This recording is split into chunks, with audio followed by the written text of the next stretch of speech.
اب ہم دیکھیں گے کہ زمانے جاہلیت میں بیوہ کی عدت کے دوران کیا حالت ہوتی تھی. ام سلمہ کہتی ہے کہ ایک خاتون رسول اللہ صلی اللہ علیہ وسلم کے پاس آئیں اور عرض کیا، یا رسول اللہ، میری لڑکی کے شوہر کا انتقال ہو گیا ہے اور اس کی آنکھوں میں تکلیف ہے، تو کیا وہ سرما لگا سکتی ہے؟ آپ نے اس پر فرمایا کہ نہیں.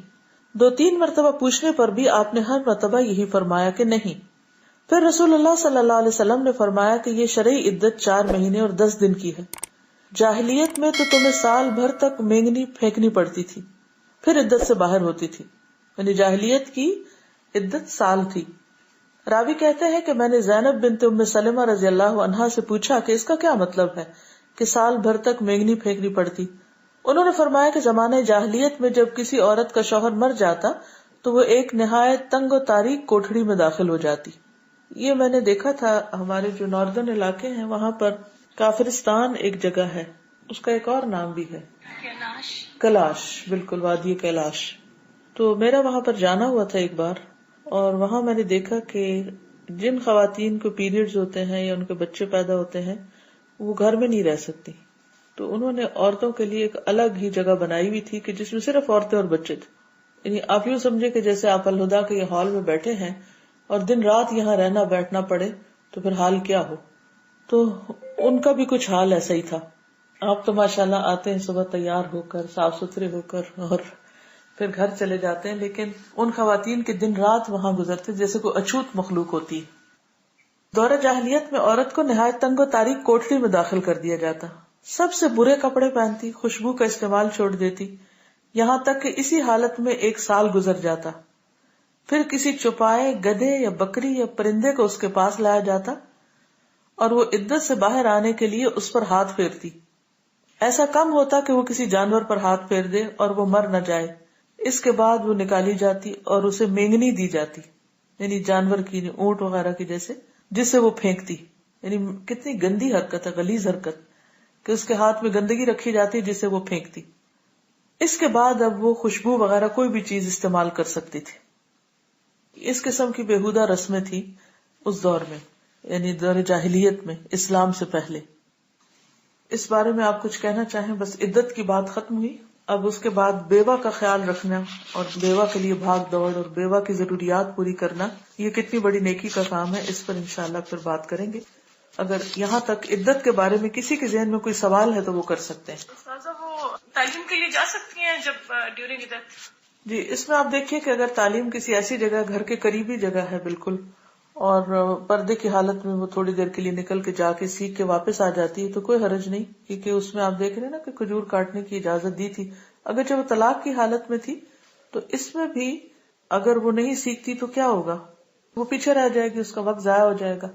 لیکن ایک شہر سے دوسرے شہر میں عدت کی حالت میں وہ کسی ہاسٹل وغیرہ میں نہ رہے تو بہتر ہے، کیونکہ شوہر کے گھر میں رہنا چاہیے نا اس پر رات کو واپس آ کے. جیسے حج پہ جانے کے سے روکتے تھے حضرت عمر، تو مطلب یہ تھا کہ دوسرے شہر اور دوسرے علاقے میں جانا ہوتا ہے نا، تو اس سے روکا گیا ہے. میرا یہ کوشچن تھا کہ کچھ لوگ ہیں وہ بالکل اعلانیہ طور پہ بالکل عدت کی کسی چیز کا خیال نہیں رکھتے، اور ایسے کچھ لوگ ہوتے ہیں نا جن کا دین کی طرف کچھ رجحان ہوتا ہے، آپ انہیں بتاؤ تو وہ مان لیتے ہیں کہ اچھا یہ بات ہے، لیکن جو بندہ بالکل ہی نہ ہو تو ہم اسے کیسے بتا سکتے ہیں؟ دیکھیے، تو اسی لیے تو یہ کتاب چھاپی گئی ہے بیوگی کا سفر. اگر یہ کتاب آپ کے پاس ہو تو آپ انہیں پڑھنے کے لیے دے سکتے ہیں. اگر وہ پڑھنا نہ جانتے ہو تو انہیں کچھ پورشن پڑھ کے سنا سکتے ہیں. اور یہ جو آیت میں نے کوٹ کی ہے، وَمَن يُطِعِ اللَّهَ وَرَسُولَهُ فَقَدْ فَازَ فَوْزًا عَظِيمًا، اگر یہ بات پہلے آپ کسی کو سمجھا دیں تو انشاءاللہ ان کے لیے عمل کرنا آسان ہو جائے گا. ٹھیک ہے، کیونکہ کسی بھی زمین سے اگر آپ کچھ اگانا چاہتے ہیں یا خیر حاصل کرنا چاہتے ہیں تو پہلے آپ اس کو پانی دیں گے، نرم کریں گے، اور پھر اس کے اندر کوئی چیز ڈالیں گے.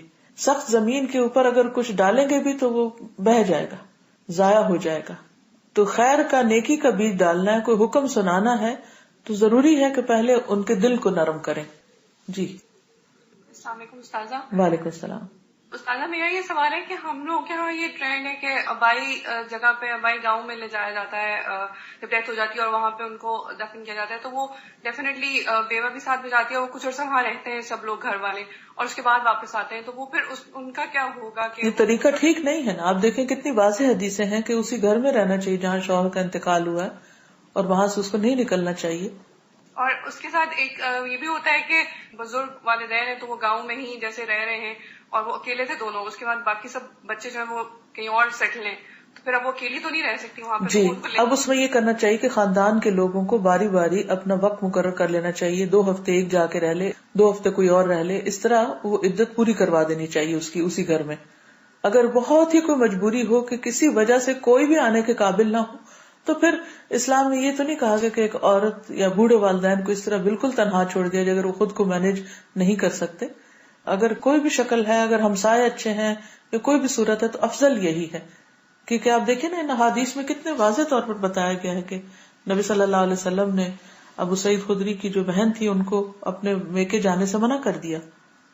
سازا میرا یہ کوشچن ہے کہ اگر کوئی خاتون جو ہیں وہ رینٹ پہ رہ رہی ہیں اور پھر وہ بیوہ ہو جاتی ہیں, پھر وہ فردر وہ کرایہ نہیں وہ پے کر سکتی ہیں, پھر ان کو وہ گھر شفٹ کرنا ہے, تو وہ عدت کے دوران جی شفٹ کرتی ہیں. اس میں یہ ہے کہ جیسے آگے آ رہا ہے نا کہ بیوہ کی ضروریات کا خیال کرنا, تو ہونا یہ چاہیے کہ عدت گزارنے کے لیے جو اس کے عزیز رشتہ دار ہیں, دوست ہیں, ہمسائے ہیں, دیگر مسلمان ہیں, وہ مل جل کے عدت کے مہینوں کا تو کم از کم کرایہ پورا کروا دیں.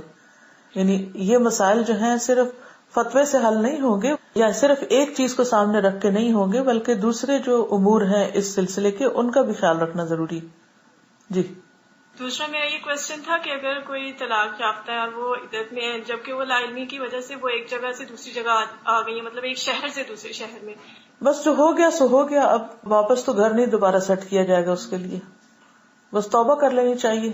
دیکھیے دین کے جس بھی حکم کی لا علمی میں یا جہالت میں کوئی خلاف ورزی ہو چکی ہو, تو اللہ سبحانہ وتعالیٰ اتنے مہربان ہے کہ انہوں نے ہمارے لیے توبہ کا دروازہ کھلا رکھا ہے کہ اچھا آؤ ریپینٹ کر لو.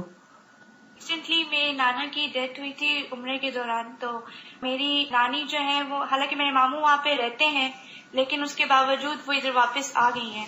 تو ابھی وہ عدت میں ہیں, تو کیا یہ انہوں نے صحیح کیا کہ وہ وہاں سے یہاں آ گئی ہیں, حالانکہ وہاں پہ سارا رہنے کا انتظام بھی تھا ان کا جہاں پہ ہوئی ہے. ان کا گھر کون سا تھا جس میں شوہر کے ساتھ رہتی تھی؟ ادھر ہی تھا پنڈی میں, لیکن وہ ادھر وہاں پہ ان کا انتقال ہوا ہے. تو وہ 4 مہینے 10 دن رہ سکتی تھی وہاں؟ وہاں میرے ماموں کا گھر تھا. نہیں وہ ہوتا ہے بے شک, لیکن ویزا 4 مہینے کا نہیں ہوتا عام طور پر. سعودی حکومت آج کل 1 مہینے کا وزٹ ویزا دیتی ہے, پھر اس کو ایکسٹینڈ کرانا پڑتا ہے. بعض صورتوں میں ہو جاتا ہے, اگر نہ کرے تو نہیں رہ سکتے.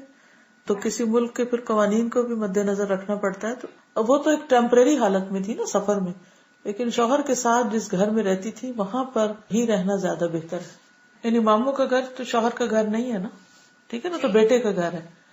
جی ایک طرف جہاں بیوہ کی ذمہ داری بتائی گئی کہ وہ اپنی عدت پوری کرے اور زیب و زینت کے استعمال سے پرہیز کرے اور اپنے 4 مہینے 10 دن میں نکاح نہ کرے, دوسری طرف اہل خاندان کو, عزیزوں, دوستوں, رشتہ داروں اور پوری سوسائٹی کو اس چیز کی ذمہ داری دی گئی کہ وہ بیوہ کی ضروریات کا خیال رکھیں, بیوہ کی خدمت کریں. بیوہ عورت کو اسلام نے عزت کا مقام عطا کیا ہے. زمانے جاہلیت میں اور اب بھی دینی تعلیم سے محروم بعض گھرانوں میں بیوہ کو منحوس اور قابل نفرت سمجھا جاتا ہے. خصوصاً خوشی کے موقع پر لوگ اس سے بچنا چاہتے ہیں, اس سے ملاقات نہیں کرتے یا اس کو دیکھتے نہیں. اسے نہ سسرال میں رہنے دیا جاتا ہے, نہ ہی میکے میں باعزت مقام ملتا ہے. یہ ایک بہت تکلیف دہ بات ہے. اسی لیے عورتوں کے حواس گم ہو جاتے ہیں جب شوہر فوت ہوتا ہے, کیونکہ انہیں پتا ہے کہ نہ اب ہمیں سسرال نے قبول کرنا اور نہ میکے نے, اور ساری ذمہ داری ان پر آ گئی. اسلام کا عورتوں پر ایک یہ بھی احسان ہے کہ اس نے بیوہ کو بھی جینے کا حق دیا, اور اللہ کی خاطر اس کے حقوق ادا کرنے اور اس کی خدمت اور مدد کرنے کو اللہ تعالیٰ اور اس کے رسول صلی اللہ علیہ وسلم نے بہت پسند فرمایا. حدیث میں آتا ہے کہ بیوہ عورتوں کی فکر کرنے والا اللہ کے راستے میں ہے. رسول اللہ صلی اللہ علیہ وسلم نے فرمایا, اور یہ بخاری کی روایت ہے, بیوہ اور مسکین کے لیے دوڑ دھوپ کرنے والا ایسا ہے جیسا کہ اللہ کے راستے میں جہاد کرنے والا, جیسا وہ نمازی جو نماز سے نہیں تھکتا, اور جیسا وہ روزے دار جو کبھی روزے سے ناغہ نہیں کرتا. اب آپ بتائیے کہ کتنا بڑا نیکی کا کام ہے. آپ کو معلوم ہے نا کہ الہدا جو ہے ایک ویلفیئر فاؤنڈیشن ہے, جس میں ایک طرف تعلیم کا کام ہوتا ہے اور دوسری طرف خدمت خلق, بلکہ یہ خدمت خلق کے ادارے کے طور پر زیادہ معروف ہے, اور اس میں ہم تعلیم کو بھی دراصل خدمت خلق ہی کا نام دیتے ہیں. تو اس میں ابھی ریسنٹلی انشاءاللہ تعالی الہدا مال کے نام سے ایک جگہ پراپر سسٹم بنایا جا رہا ہے, جس میں جن لوگوں کے پاس گھر کا فالتو سامان ہے وہ لے آئیں, اور جو لوگ خرید نہیں سکتے مہنگے داموں, وہ اس سامان کو اپنی ضرورت کے مطابق خرید لیں. تو انشاءاللہ تعالی پہلے بھی نیچے کچھ شاپ کا انتظام تھا لیکن اس کو تھوڑا سا مزید امپروو کر لیا گیا. تو اگر عظما یہاں موجود ہے تو وہ آ کر بھی بتا دیں، کیونکہ بعض اوقات ہم یہ سمجھتے ہیں کہ روزہ رکھ لینا یا نماز یا نوافل کی زیادہ پابندی جو ہے وہ تو دین کا حصہ ہے، لیکن خدمت خلق کا کوئی کام جو ہے وہ شاید نیکی کا کام نہیں، یا لوگ عام طور پر تعاون بھی نہیں کرتے. یعنی اگر کسی کی ڈیوٹی وہاں لگا دی جائے تو لوگ سمجھتے ہیں کہ اوہ مجھے تو انچارج ہی بننا تھا یا گروپ انچارج بننا تھا، اور شاید گروپ انچارج بن کے میں زیادہ خدمت دین کر سکتی ہوں، اور اگر مجھے کسی ایسی جگہ پر کھڑے ہو کر سامان کی سارٹنگ کرنی ہے یا سیلز کا کام کرنا ہے تو یہ شاید نیکی کا کام نہیں. تو اس معاملے میں ہم سب کو بہت محتاط ہونا چاہیے کہ نیکی صرف یہ نہیں، لیس البر ان تولوا وجوہکم قبل المشرق والمغرب، صرف مشرق یا مغرب کی طرف یا ایک ہی طرف رخ کر کے بیٹھ جانا نیکی نہیں ہوتا. وہ بھی ضروری ہے لیکن اس کے ساتھ ساتھ انسان کو عملی زندگی گزارنی چاہیے. قرآن کتاب ہدایت ہے، صرف پڑھنے پڑھانے کی کتاب نہیں ہے. جب ہم اس کو پڑھیں گے تو اس کے اندر جو احکامات ہوں گے ان پر عمل کرنا بھی عین عبادت ہے. اب یہ صحیح بخاری کی حدیث آپ دیکھیں کہ کتنی خوبصورت ہے کہ بیوہ اور مسکین کے لیے دوڑ دھوپ کرنے والا ایسا ہے جیسا اللہ کے راستے میں جہاد کرنے والا، جیسا وہ نمازی جو نماز سے نہیں تھکتا یعنی نمازیں پڑھتا چلا جاتا ہے، جیسا وہ روزے دار جو کبھی روزے سے ناغہ نہیں کرتا. تو آپ میں سے کون ہے جو روز روزہ رکھے؟ کوئی بھی نہیں. تو اس کام میں اگر آپ کسی بھی طرح اپنا حصہ ڈالتے ہیں تو انشاءاللہ یہ بہت بڑے اجر و ثواب کا باعث ہوگا، اور پورے دل جمی کے ساتھ اور خوشی کے ساتھ اپنی خدمات حاضر کریں. جی. الہدا مال ہے کیا؟ یہ ایک ایسی شاپ ہے جس میں یوزڈ اور ان یوزڈ قسم کا سامان آئٹمس جو ہیں وہ انشاءاللہ نہایت ہی مناسب قیمتوں میں انشاءاللہ پیش کیا جائے گا.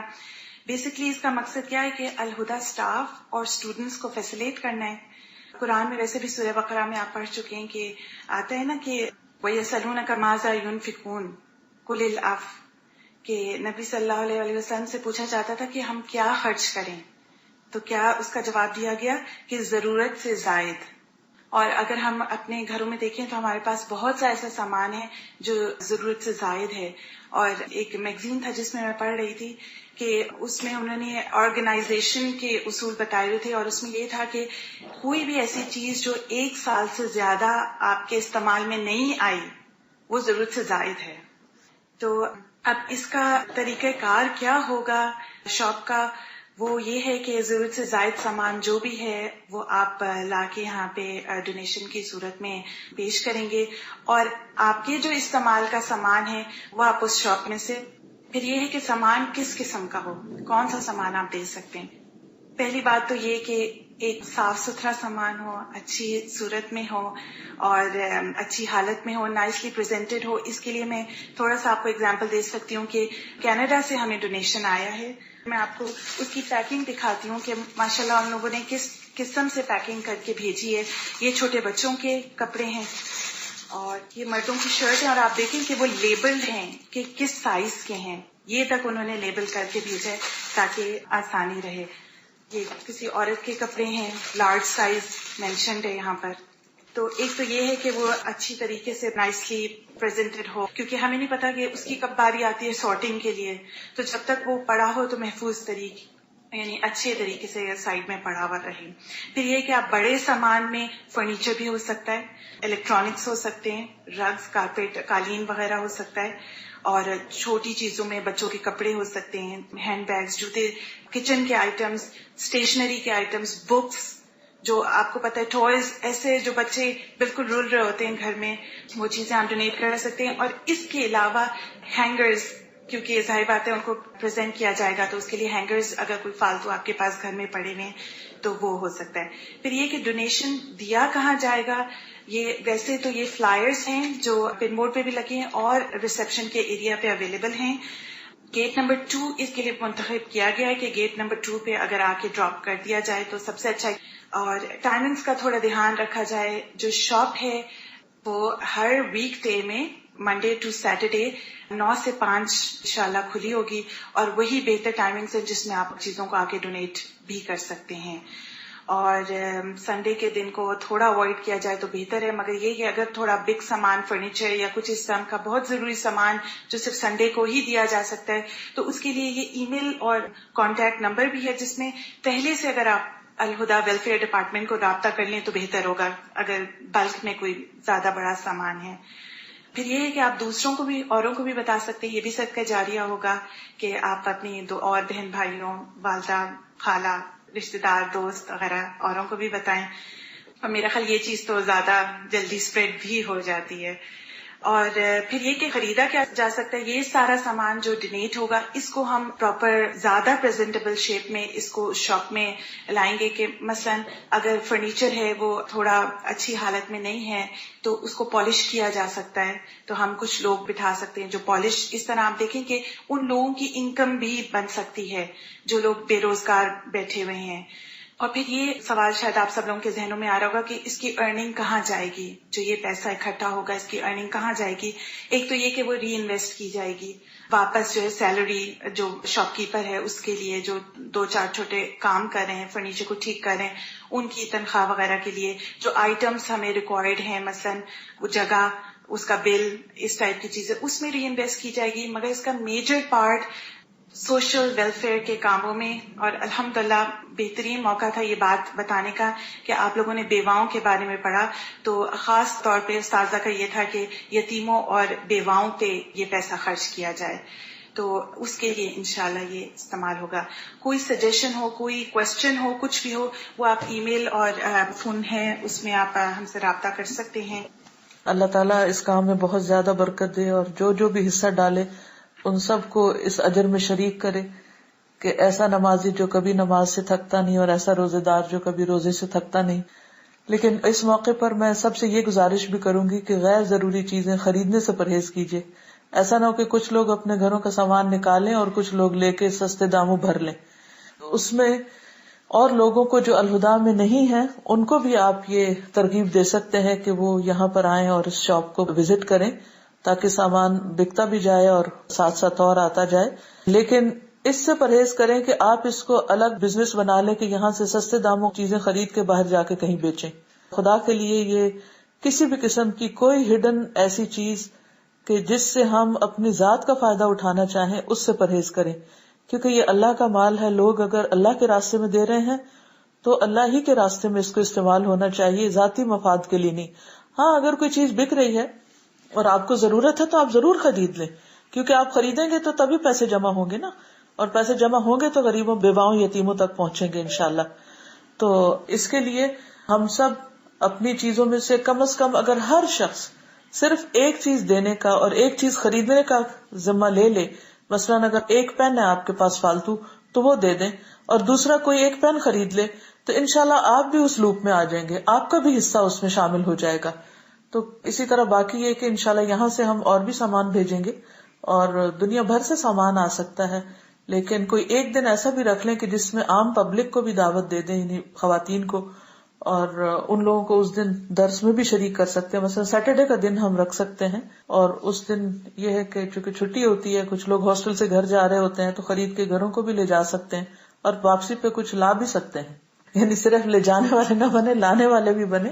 اور اس کے علاوہ جو دیگر خواتین آئے وہ بھی شریک ہوں، اور وہ پھر ہم لیکچر بھی ہر سیٹرڈے کو انشاءاللہ رکھا کریں گے، تو وہ لیکچر بھی اٹینڈ کریں.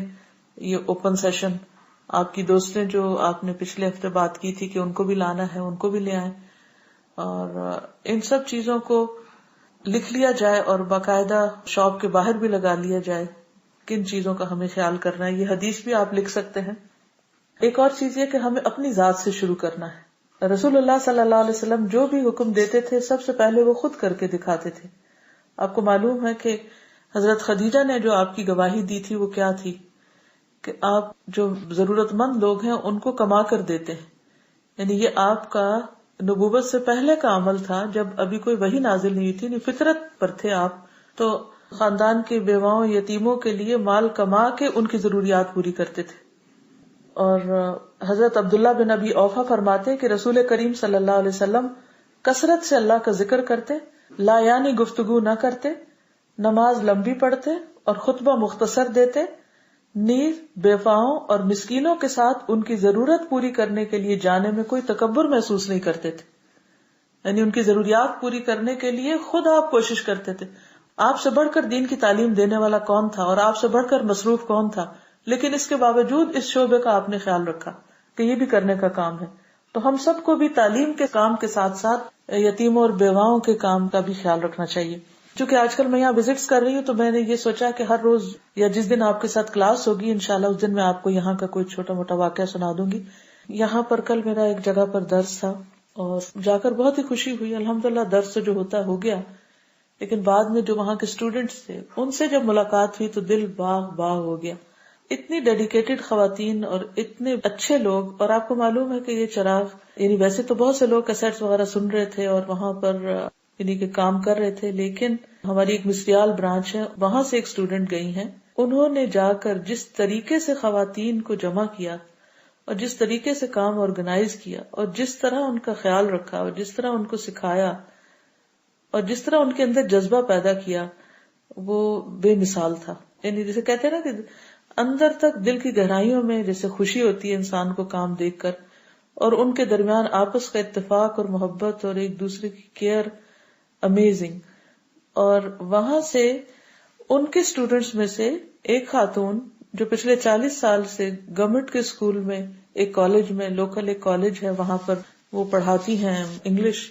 تو انہوں نے سوچا کہ میں کیوں نہ ان بچوں کو، اس اسکول میں تقریباً 60% مسلم بچے تھے جو ڈفرینٹ نیشنلٹیز سے، یعنی کوئی بلیک، کوئی عرب، کوئی پاکستانی، کوئی کسی مذہب، کوئی کسی ریلیجن سے. تو انہوں نے سوچا میں ان بچوں کو جو ٹین ایجرز سے سارے، کیونکہ کالج ہے یہ، تو میں ان کو قرآن سناتی ہوں. کہتی جب میں نے ارادہ کیا تو میں نے پرنسپل سے بات کی جو کرسچن لیڈی تھی، تو انہوں نے خوشی سے اجازت دے دی. لیکن جو کیئر ٹیکر تھا اس نے کہا میں ویکینڈ پہ نہیں کھول سکتا کالج. تو یہ تھوڑا انہیں پریشانی ہوئی کہ پھر ہمارا تو قرآن رمضان میں پورا نہیں ہوگا، کیا بنے گا. تو بہرحال انہوں نے پرنسپل سے دوبارہ بات کی تو انہوں نے کہا میں چابی تمہیں دے دیتی ہوں. یہ ایک بہت ہی بڑی بات تھی کہ کسی کے اوپر اتنا بڑا اعتماد کہ چابی اس کے حوالے کر دی جائے. پھر بہرحال انہوں نے جب شروع کیا دورہ قرآن تو آپ سوچئے کہ ان بچوں نے اتنا پسند کیا، لیکن رکاوٹ ان کے پیرنٹس بنے. وہ کیا کہ یہ شاید قادیانی ہے یا وہابی ہیں یا یہودیوں کے ایجنٹ ہیں یا معلوم نہیں کون، جو عام طور پر الزامات لگتے ہیں. لیکن انہوں نے ہمت نہیں ہاری اور الحمدللہ قرآن پاک مکمل کر لیا. اور جس طرح ان بچوں کے اندر چینج آئی، آپ یقین کریں کہ ہم گھریلو خواتین کو دورہ قرآن کراتے رہتے ہیں، مختلف جگہوں پہ کراتے ہیں، لیکن اتنی دور بیٹھ کر، یہ لندن سے تھوڑا سا باہر کا علاقہ ہے، اتنی دور بیٹھ کر ہماری ایک اسٹوڈنٹ اس طرح لوگوں کو موٹیویٹ کرے کہ وہاں سے ایک اسکول ٹیچر ایک نان مسلم اسکول کے اندر قرآن کی تعلیم کو عام کرے، یہ واقعی ایک ایمان افروز بات تھی میرے اپنے لیے بھی. لیکن یہ وہی کرتا ہے جس کو اللہ توفیق دیتا ہے. باقی سب ہمارے بہانے ہیں کیونکہ ہم قدم ہی نہیں اٹھاتے، ہم کسی سے جا کے بات ہی نہیں کرتے کہ ہم یہ کام کرنا چاہتے ہیں. ہم اپنے آپ کو دیکھیں کہ ہم کیا کما رہے ہیں اور دنیا سے کیا لے کے جانا ہے. تو جب تک ہم سخت محنت نہیں کریں گے، آگے نہیں بڑھیں گے اور رسک نہیں لیں گے، اس وقت تک کس طرح لوگوں تک دین پہنچے گا. تو انشاءاللہ میں کوشش کروں گی. تب کے لیے اجازت. سبحانک اللہم و بحمدک، اشہد ان لا الہ الا انت، استغفرک و اتوب الیک. السلام علیکم و رحمۃ اللہ وبرکاتہ.